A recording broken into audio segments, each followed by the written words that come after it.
one.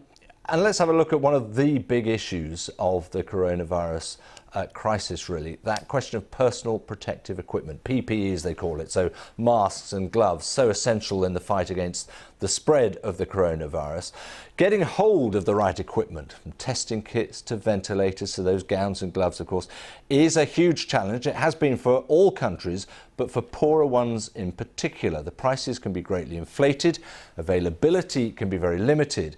One organisation working directly with these countries to get them what they need and at a price they can afford is Crown Agents, and Fergus Drake is the CEO of Crown Agents and joins us now. Fergus Drake, thanks very much for joining us. Just in a nutshell, the Crown Agents, what do you do? Well, Crown Agents is a not-for-profit international development company with over 187 years' experience of working with governments and multilateral organisations like the United Nations overseas. We're currently working across 60 countries with our programmes reaching 120 million people every year. For the COVID-19 response, as of yesterday, we've processed 309 shipments that include 625,000 kilograms of medical equipment, personal protective equipment and drugs around the globe. Right, these are huge numbers, I get that. Where are they going? You say around the globe. In particular, you focus on where?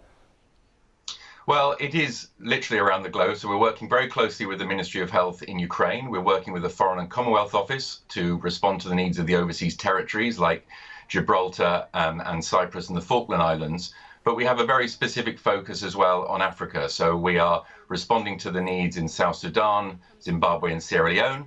And also we're working with the Caribbean Development Bank across the Caribbean, so responding to needs in Barbados and Jamaica as well. Right, when you mention countries like Zimbabwe, Sierra Leone, South Sudan, you sort of realise what they're up against compared to, say, the United States or Germany, these huge economies. And presumably that is one of the great challenges for you, isn't it? Getting a fair deal for those at the bottom of the economic rung.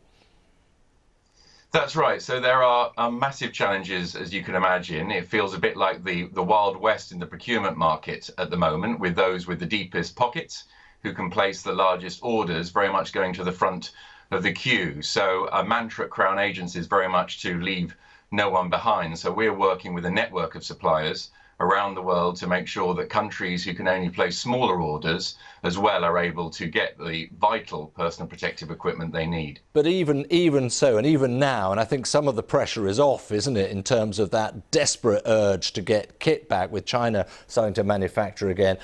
Presumably still you are faced with what would seem like rip-off prices for some of the kit you need to get.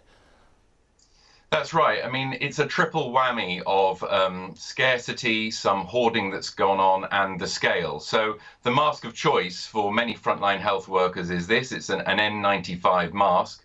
Back in January, that was £1. It's now retailing at £5.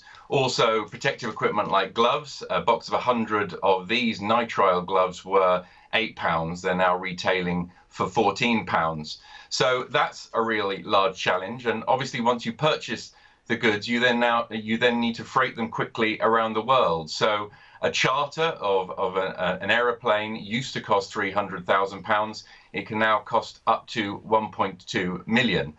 Also, in March and April, we did see issues of export bans, and we saw issues of hoarding as well from certain countries. But thankfully, in May, we have seen some of those taps being turned back on. Just out of interest then, I mean, as you say, some of the taps are being turned back on, some of the pressure seems to be easing.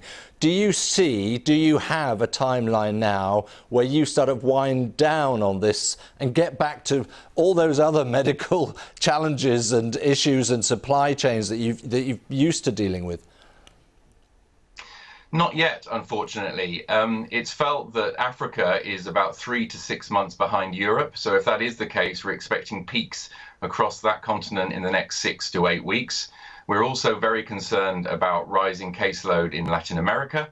And also, overall, we're hugely worried about second spikes. So we have ramped up. We have got procurement agents and inspections agents across the world, from Ukraine to Japan to Singapore to Australia. We're planning to work at this level of response for at least the next 18 months. Right, that says something, doesn't it? Fergus Drake of Crown Agents, thanks very much.